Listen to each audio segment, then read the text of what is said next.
Assalamualaikum, magandang araw mga giliw. Pansit with atay naman ho ang niluto ko ngayong araw, kaya naman Gina G.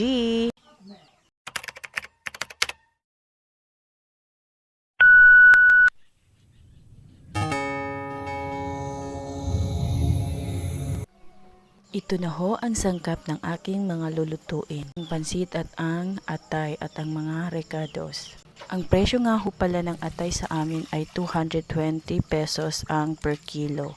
Tapos 1/2 kilo lang ang nabili ko. So, ayan na po. Una ko pong hinugasan ay ang atay para ilalaga ko po siya.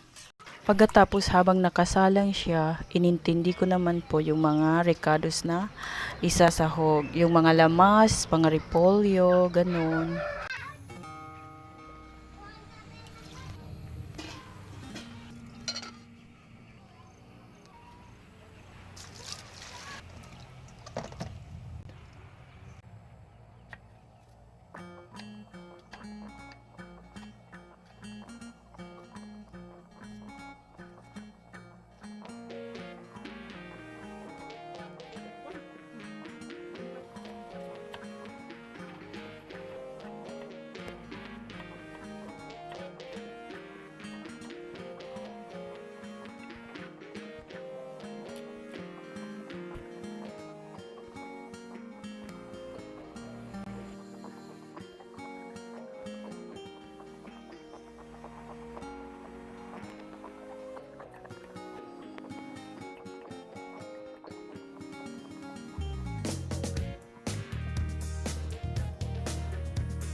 Ayan, after ko sa mga lamas, huhugasan ko naman po ang ating pansit.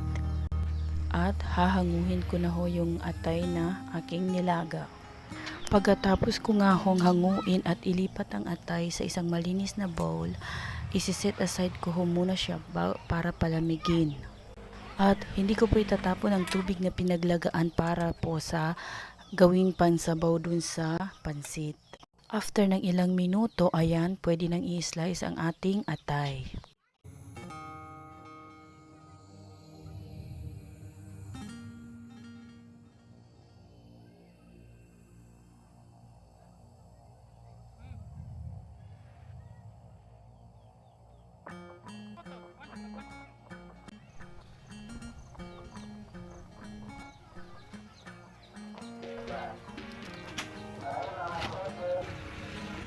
Naglagay na nga ako ng cooking oil sa kalan. Tapos nung mainit na, nilagay ko na ang bawang, ang sibuyas, ang luya at ang red bell pepper. Tapos iginisa ko muna bago ko nilagay ang ating atay.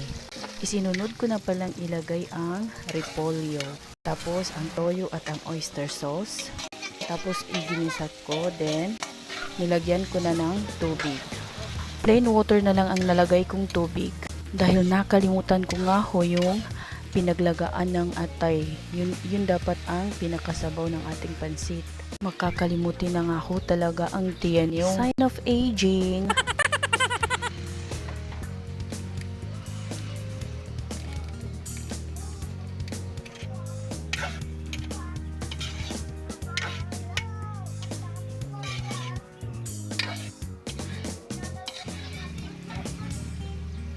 After ko hong maglagay ng tubig, nilagay ko na rin ang 2 pirasong chicken cubes tapos ang siling pansigang at ang asukal pambalanse ng lasa at isisimmer ko lang po siya. Ayan, paglabas ko nga ho, meron palang isang cute na naghihintay ng aking niluluto. Kaya nabalikan ko agad ang aking niluluto at nilagyan ko na nga ng paminta. Dahil nag-simmer naman po ito siya, hahanguin ko na ang atay at ang mga recados. Tapos ang sunod ko nilagay sa pinakasabaw ay ang ating pansit. Then isi-simmer lang din ho para hindi ma-overcook. Pagkatapos ng ilang minuto, ayan, pwede na nating hanguin ang ating pansit. At ilalagay ko ng toppings yung mga atay at recados na una kong niluto para maganda siyang pagmasdan. Pwede ring lagyan ng pamintang durog at ang calamansi extract. Ayan, luto na ang ating pansit with atay. Ready to serve na po. Mga giliw, huwag niyo pong kaligtaan, i-like at i-share itong video po nating ito. Mag-subscribe na rin po kayo. Hit niyo na yung notification bell button para updated kayo sa mga susunod ko pang videos. Salamat sa panonood. Hanggang sa muli. Bye-bye!